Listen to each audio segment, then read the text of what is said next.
Steam rising from the winding, labyrinthine concrete streets of New York City in the winter. The sky is deep, black, and endless, lined with the cold fire of dying stars. And there are a million other places Levi would rather be. Walking home from a late shift at a shitty job, hands jammed into his coat pockets, he craves a cigarette he can't afford to buy. His stomach grumbles in protest from a freezer-burnt TV dinner at lunch. He hasn't eaten since then. Yeah, he was angry and miserable with his life and wished he was someone else who lived 1,000 miles away. But he was Levi Reed of New York City. He who spent years of his life in college, only to discover he was not able to find a job in the field he studied.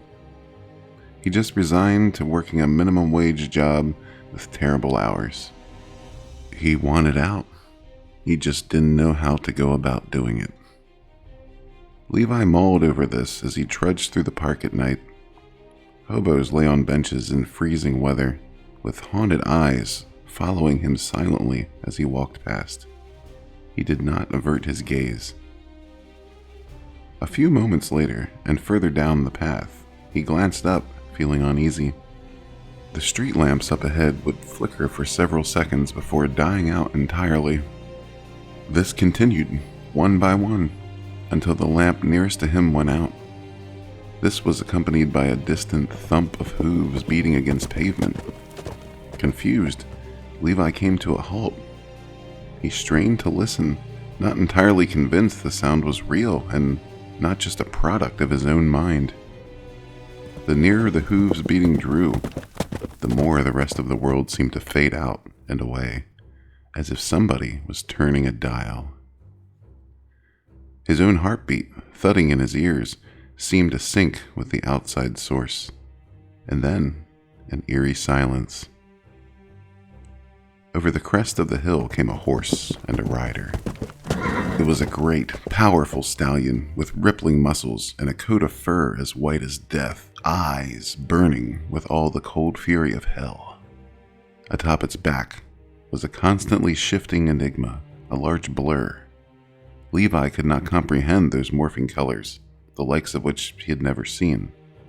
And then it spoke. "Do you wish to die?" Levi could not think clearly. His mind ran screaming in 1,000 different directions, threatening to break apart entirely.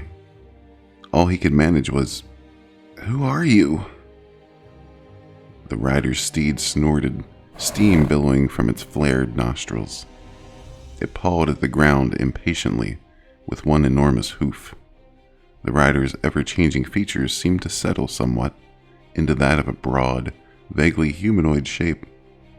Its eyes remained blurry, rapidly shifting, looking straight through him, to his soul. "Ask not who I am, but what." Without warning, the rider reached out and placed his hand to Levi's forehead.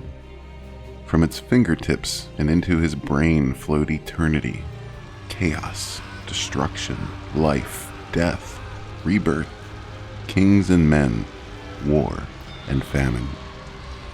The secrets of the universe, everything. Levi dropped to his knees, wailing in agony.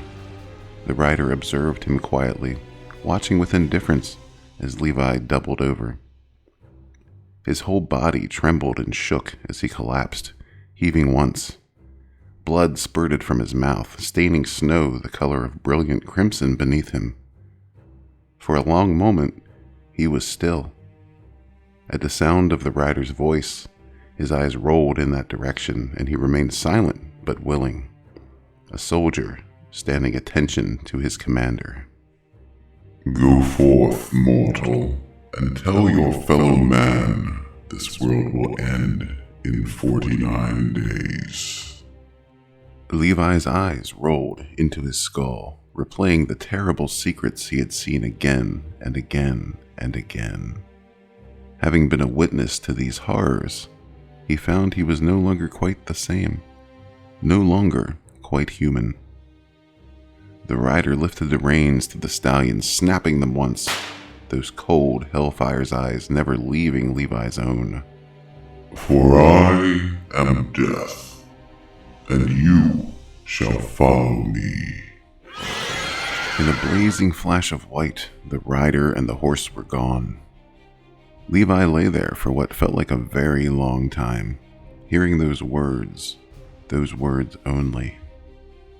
Then he slowly rose to his feet among the blossom of red in the frost and snow.